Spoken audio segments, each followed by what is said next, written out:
Il existe des histoires qui nous brisent, avant de nous reconstruire. Aujourd'hui, laissez-moi vous raconter celle de Mariam.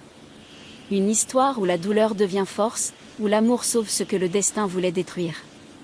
Mariam est née dans un petit village poussiéreux au Sahel. Son rire était si lumineux qu'il suffisait à faire oublier la chaleur écrasante du soleil. Mais derrière son sourire se cachait une vérité que personne ne voulait voir. Sa mère était très malade. Sa mère, affaiblie, la regardait souvent avec tendresse. « Ma fille, quoi qu'il arrive, n'arrête jamais d'aimer la vie. » À seulement 9 ans, Mariam apprit trop tôt à cuisiner, à ramasser du bois, à prendre soin de sa mère, pendant que d'autres enfants jouaient. Chaque nuit, elle priait.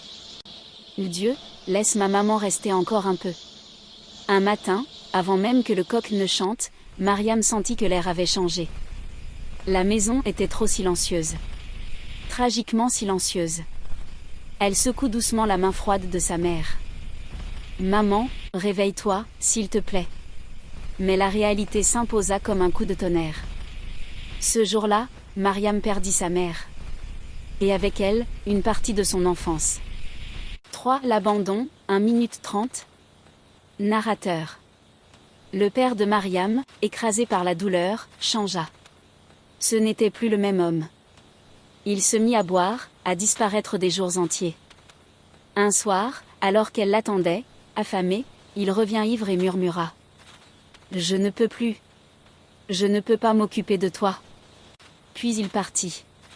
Sans un regard. Sans un au revoir. Mariam resta seule. Dans l'obscurité. Se demandant pourquoi tout le monde qu'elle aime la quitte. Pendant des semaines, Mariam survécut grâce à la compassion des voisins.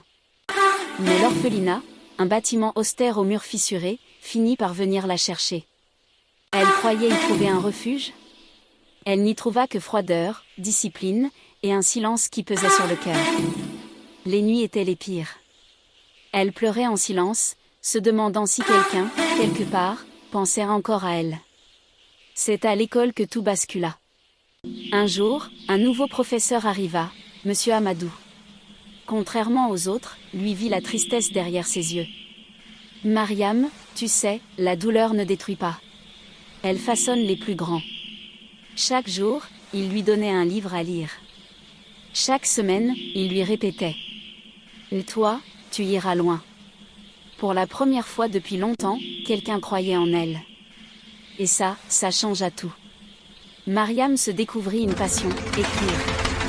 Elle racontait des histoires inspirées de son vécu, transformant sa douleur en lumière. Un soir, elle annonce timidement à son professeur. « Monsieur, un jour, je veux écrire un livre. » Il sourit. « Alors écris. » Le monde attend ta voix. Les années passèrent. Malgré la pauvreté, malgré les obstacles, Mariam décrocha une bourse pour poursuivre ses études. Elle étudia, travailla sans relâche, dormait parfois à peine, mais elle persista. Jusqu'au jour où son premier livre sortit. Un récit inspirant sur les enfants oubliés du Sahel. Le livre toucha des milliers de personnes, puis des millions. Mariam fut invitée sur des plateaux, dans des écoles, dans des villages. Son histoire redonnait espoir. Son nom devint un symbole de résilience. Des années plus tard, Mariam retourna dans son village. Là où tout avait commencé. Elle s'arrêta devant la tombe de sa mère. Les yeux pleins de larmes, elle murmura. « Maman, je n'ai pas arrêté d'aimer la vie, comme tu me l'avais demandé. » Elle construisit une école et un centre d'accueil pour les orphelins. Afin que plus jamais un enfant ne traverse ce qu'elle avait vécu.